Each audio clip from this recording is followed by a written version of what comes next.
hello to all my followers. So I made a video a few weeks ago, maybe a month ago, which talked about do sports cards go up over time? And I used 8 of my mantles as an example. And I think I broke this channel's brain, Splendid Sports Cards.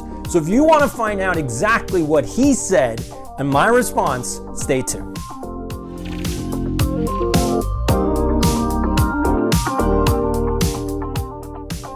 Welcome back to EDI Sports Cards. So we're talking about sports cards as an investment. Do they go up over time? And if you've been following this channel, then you know I don't believe that sports cards are an investment. You can only do 3 things. You can buy, sell, and collect. If you buy and hold, you're a collector. And if you collect more than 10,000 cards, you're a hoarder, just like me. So this is what we're going to talk about in this video. Splendid Sports Cards, I want to first say shout out. I'm going to put your link in the description below for the video. If anybody hasn't seen this video, I want you to watch it. I like the way that you went through it, but you proved my point because you didn't understand what you were saying. So I'm going to explain it to you in a much better way. First of all, I'm glad that you have the old Beckett's. I threw them all out. So actually, I would love to talk to you. I'd love to have this conversation over a live stream, which would be awesome, because I think that we have the same idea, but you missed my point. So one of the things which I really liked is he went into card ladder. So you haven't seen the video, I really recommend watching it because he went into card ladder and he went over the prices for this card. And one of the things that he pointed out was that card ladder does not go back to when I bought these cards. That's a very important point. Do not overlook that point. That actually is the point. So I bought these all back in the late 80s, early 90s, probably closer to the late 80s. So he said about 90, and I had it on a spreadsheet about when I did. Honestly, don't remember exactly when I bought it. And the prices that were on there were what they were going for. I will say that I didn't necessarily pay exactly what the sticker was, but that's what they were selling for at the time. And that's very important to understand. Here's why. So yes, he used card ladder, and card ladder only goes back to 2004. And I want to make this very clear. What he should do, so Splendid Sports Cards, this is what I want you to do. I want you to take my video, take that spreadsheet, and I want you to compare the prices from 1990 to 2004. Don't compare them to today, compare them to 2004. That will give you an accurate picture as to why sports cards are not an investment. Because what you will see is that probably all of the cards that I bought, all of them, in 1988 are down in 2004. You probably didn't make a buck in 2004. Now, I understand what you're saying about grading, except that in 1988, no one graded cards. Only crazy people graded cards. Crazy people.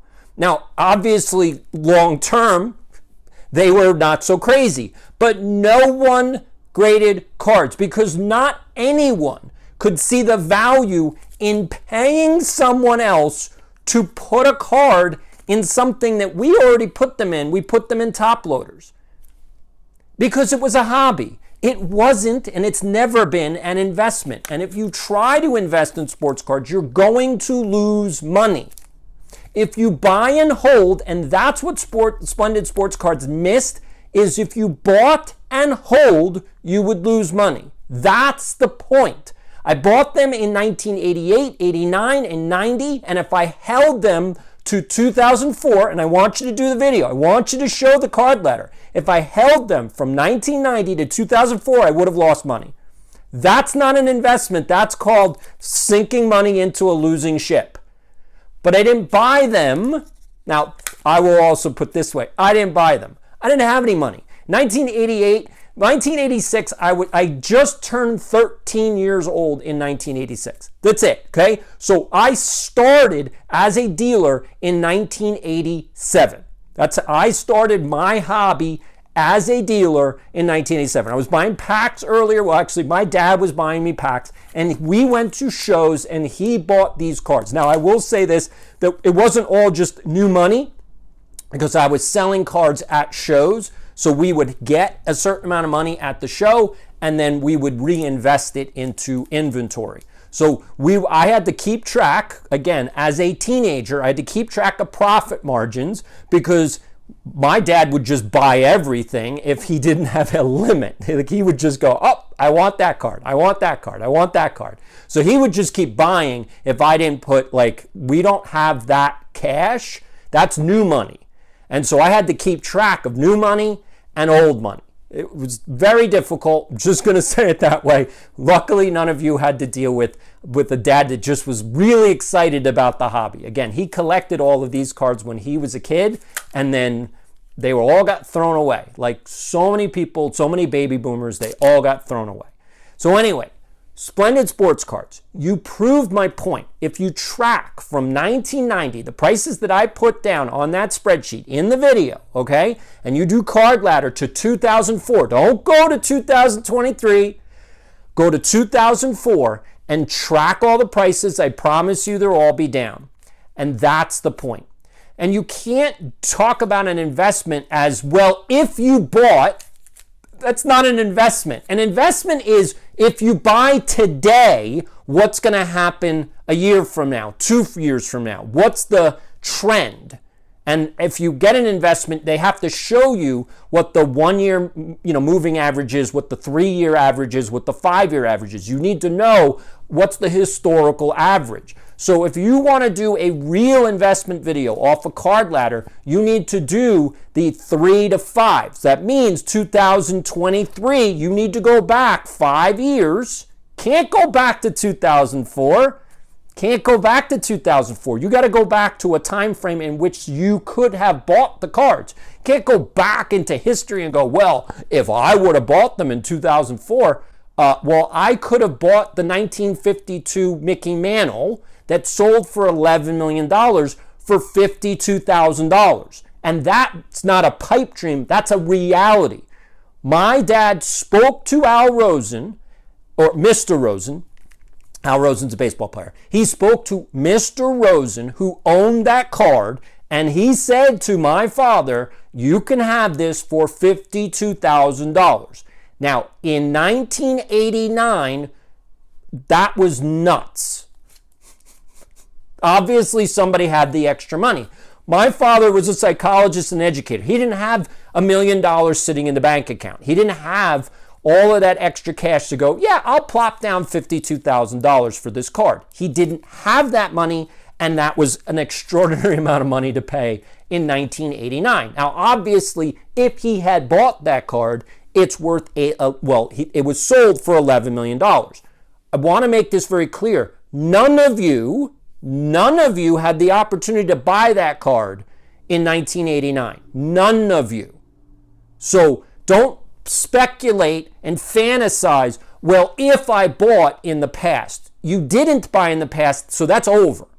The only way to look at sports cards, if you're looking at value, and I'm not talking about investment, I'm talking about value.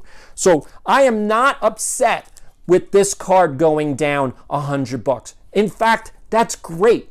It doesn't matter because I own it. I own it. It doesn't matter.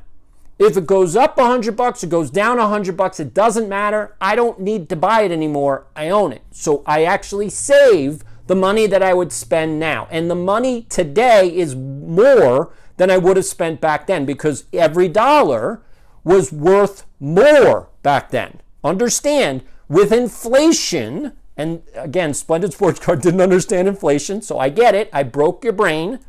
I love you. Seriously, you made a great video. I'm going to watch some more of your videos. I'm going to follow you. I really appreciate the mention, but you missed the point. These cards do not appreciate the way you think they appreciate, and you got to get it through your brain. They're not an investment. Will this hold value? Yes. How much value? I have no idea. But I know that it's not going to go to zero. That's the only reason why you should, if you're going to collect cards that have value, you need to pick the cards that won't go to zero. That's all that you're trying to do, is just, okay, which card is just going to be worthless? I have so many cards that are worthless. Again, as a dealer, you had to buy worthless cards. That was part of the whole process. You'd have to get cards in a deal that you didn't want, but you wanted the one card, so you're like, all right, I'll take inventory, and then you put them in a dollar box. Are they worth $1? No. All the cards that are in a dollar box are not worth $1. They're worth about 50 cents. You're overpaying 50 cents, but you can't buy them for 50 cents. Some dealers do 3 cards for $1. I do when I do a dollar box at a show, and I've only done one show in the last 15 years. But I did a dollar box, and I literally did 3 cards for $1. So that's what they're worth. They're worth about 30 cents a piece. Can you resell them on eBay for $1 each? Maybe. So yeah, you can get some profit margin in there. And if you're a hustler, again, not an investor, if you're a hustler and you want to actually make money, then you need to be on the low end cards and selling them for margin. That's it. So if you can buy a raw and ungraded common card for 30 cents and flip it for 99 cents, that's your margin. Now remember, there's fees coming out of that, but your margin is really good. That's like a 30% margin. That's good. You want a 30% margin. If you could get higher than that, that's great. But a lot of you guys are spending $1,000 on a card and selling it for $1,200 or $1,100. That's only 10%. That's not a big margin. And that means you gotta really hustle and put in a lot of cash in order to get the money back. If you spend $1,000, and I want to put a mention here, you have to watch Sports Card Radio's new broadcasts. You have to. They're talking about spending $1,000 on low-end cards. That means they're going to have a ton of inventory, and their job is to look at the margins and say, okay, if I pay $5 for this card and I can sell it for $7.99, that's margin. That's what they're going to do, is they're going to leverage the volume on margin. That's the way to make money.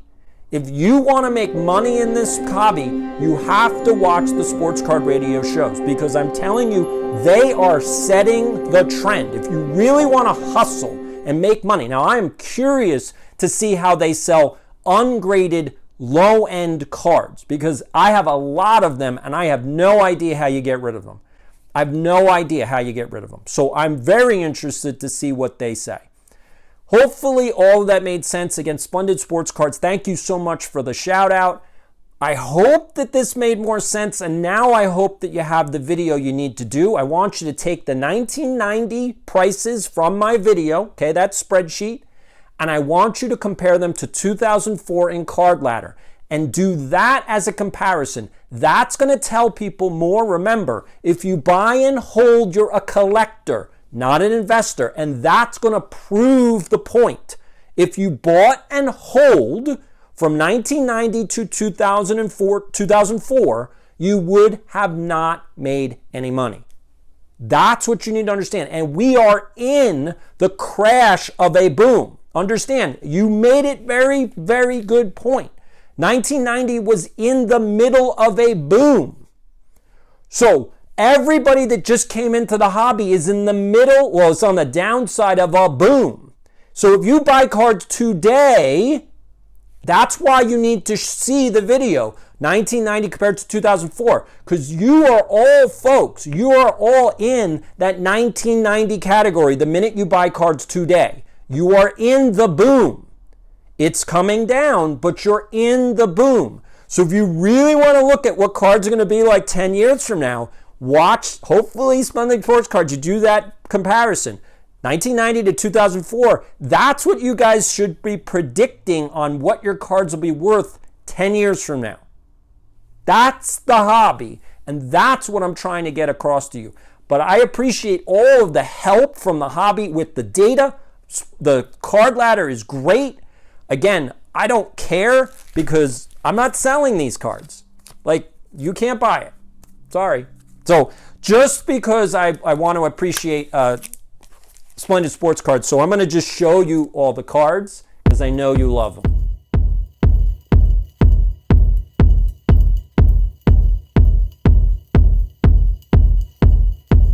Boom. So I do want, if anybody out there, I do want the 53 and the 56. That is what I'm looking for. To be honest, making a trade is much better for me because I have just a lot more. I do have a autograph of this, the 63. So that is certainly up for trade. I don't want it. I don't need it. I already have the 63 and I like my cards clean from vintage. I know a lot of people are different. Again, back in the day, you did not autograph your cards. But I'm okay with that. I got a Mickey Mantle signed baseball. I'm totally fine. I don't need a Mickey Mantle signed card. So anyway, thank you so much for joining. I hope to see you in the next one.